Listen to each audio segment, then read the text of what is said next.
Hola, muy buen día. Yo soy Ana Vera, economista jefe. El día de hoy les voy a dar un resumen de los datos más importantes y lo que estamos esperando también para este arranque del último mes del año. Esperamos que sea de mucha utilidad.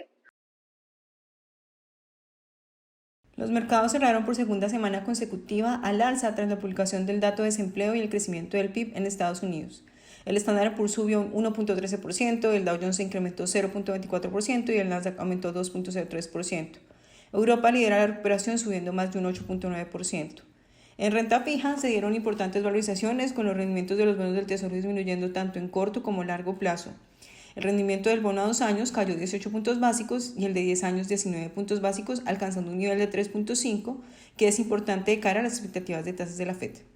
Por cierto, desde el pasado miércoles, tras los comentarios del presidente de la Reserva Federal, Jerome Powell, señalan una posible moderación en la subida de tasas el próximo 14 de diciembre, tras 4 reuniones consecutivas aumentando 75 puntos básicos, lo que vimos fue que las expectativas de tasas de analista indican una probabilidad de incremento de 50 puntos básicos en casi un 80%, frente al 66% de expectativa de la semana pasada.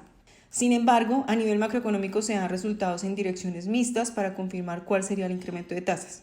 Por un lado, tenemos un dato de mercado laboral en Estados Unidos que mantuvo unas cifras sólidas para noviembre y generó incertidumbre en los inversionistas. Las nóminas agrícolas aumentaron 263.000 puestos frente a los 200.000 esperados por el consenso y la tasa de desempleo se mantuvo sin cambios en 3.7 y se mantiene el indicador entre un 3.5 y 3.7 desde marzo del 2022, lo que es un dato positivo. Otro indicador que estaría a favor de menores subidas fue el dato de inflación de precios del gasto del consumo personal o PCE, que es un indicador favorito y clave para la Fed, que se ubicó en 6%, el nivel inferior al mostrado en el mes anterior y mejor a lo esperado por los analistas. El componente subyacente disminuyó ligeramente hasta el 5% frente al 5.2% del mes anterior. Otro indicador que estaría revisando la Fed es el crecimiento económico. De acuerdo con el dato preliminar del PIB de Estados Unidos del tercer trimestre del año, la economía se expandió 2.9%, impulsado al alza por el aumento del consumo, el gasto público y el balance comercial, mientras que la inversión fue el componente que continuó siendo negativo y que hizo retroceder el crecimiento económico. En términos globales, también se observa que la inflación preliminar de la zona euro mostró una desaceleración a ubicarse en 10%, tras el 10.6% publicado el mes anterior. Y esto, pues, que era su máximo histórico. El nivel de precios fue impulsado al alza principalmente por el sector de alimentos y energía, que para noviembre tuvo un aumento de 13.6 y 34.9 respectivamente. No obstante todo este panorama macroeconómico en Estados Unidos y en el mundo, en estos momentos uno de los temas de mayor atención es el precio de las materias primas. A partir del lunes 5 de diciembre entran en vigor las prohibiciones de importación de crudo de Rusia hacia la Unión Europea, así como el precio tope de $60 por barril a la compra de petróleo ruso establecido por el Price Cap Coalition. La referencia WTI respuesta a esto aumentó un 4.85% y el Brent también aumentó un 2.32%. Para entender un poquito mejor este panorama, se le aplica un embargo a todas las importaciones de petróleo transportadas por barco y el tope de precios que no debe superar los $60. Con todo esto, el embargo europeo afecta al 90% del petróleo que Rusia vendía antes de la guerra a los socios comunitarios y pues obviamente esto es para lograr que Rusia tenga menos ingresos derivados del petróleo. Este tope de precios también lo está respaldando los países del G7 y otros socios internacionales como Australia. Esta última medida, por supuesto, ha provocado rechazo de Ucrania porque Ucrania quería que el precio lo limitaran a $30. Y pues obviamente Rusia también está en estos momentos amenazando con cortar totalmente el suministro, pero realmente lo que se está buscando es que con estas sanciones la Unión Europea pretende atacar una de las principales fuentes de ingresos de Rusia para financiar la guerra en Ucrania. Según los analistas, los ingresos estatales de Rusia procedentes del negocio de petróleo representan el 37% del presupuesto.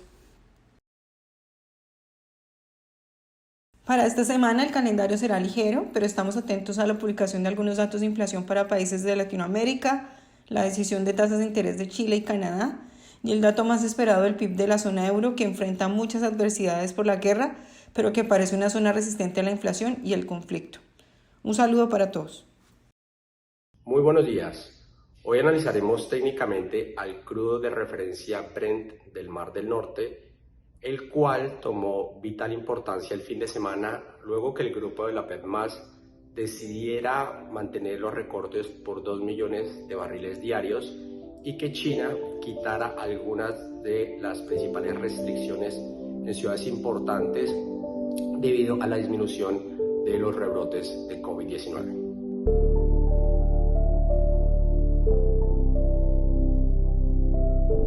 Tras mantenerse en un claro canal alcista desde septiembre de 2020 e irse a casi $140 luego de la invasión de Rusia a Ucrania a inicios de este 2022, el crudo de referencia Brent regresó nuevamente a la parte baja de dicho canal y ahora podría incluso descender a los $78, donde se encuentra el 50% del retroceso desde los niveles mínimos de la pandemia y los máximos alcanzados tras la invasión rusa. Cabe aclarar que la Organización de Países Exportadores de Petróleo, OPEP, y sus aliados, incluida Rusia, grupo conocido como la OPEP+, acordaron el domingo ceñirse a su plan de octubre en reducir la producción en 2 millones de barriles por día desde noviembre hasta 2023. Varios analistas dijeron que anticipaban la decisión del cartel, ya que los principales productores esperan ver el impacto de la prohibición de importación de la Unión Europea y el límite de precio de $60 por barril del G7 para el petróleo ruso transportado por mar, por lo que Rusia amenazaba con cortar el suministro a cualquier país que se sumara a la implementación de dicho límite. Es por ello que el panorama para los precios del petróleo es bastante incierto, ya que por otro lado, y en una señal positiva para la demanda de combustible, más ciudades chinas suavizaron las restricciones de COVID-19 durante el fin de semana, razón por la cual el Brent, contrario a lo que mencionamos al inicio, podría respetar técnicamente el canal y retornar a los $92 por barril, solo si está en capacidad de superar su promedio móvil de 50 días en negro y el 61,80% del retroceso FIBO del que hablamos anteriormente. Además, porque el índice de fuerza relativa, ubicado en la parte inferior de la gráfica, alcanzó niveles de sobreventa a finales de noviembre y a la fecha muestra claras señales de recuperación.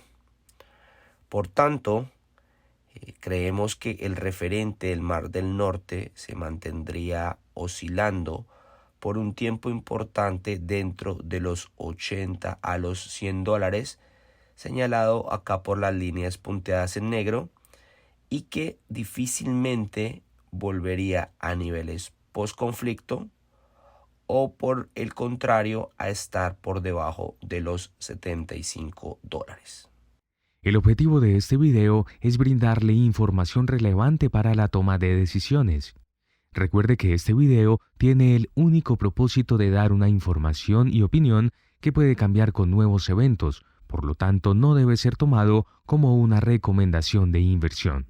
Sugerimos antes de tomar una decisión de inversión, tenga en cuenta su perfil de riesgo y en caso de requerirlo, buscar asesoría profesional, la cual Inon Capital le puede brindar.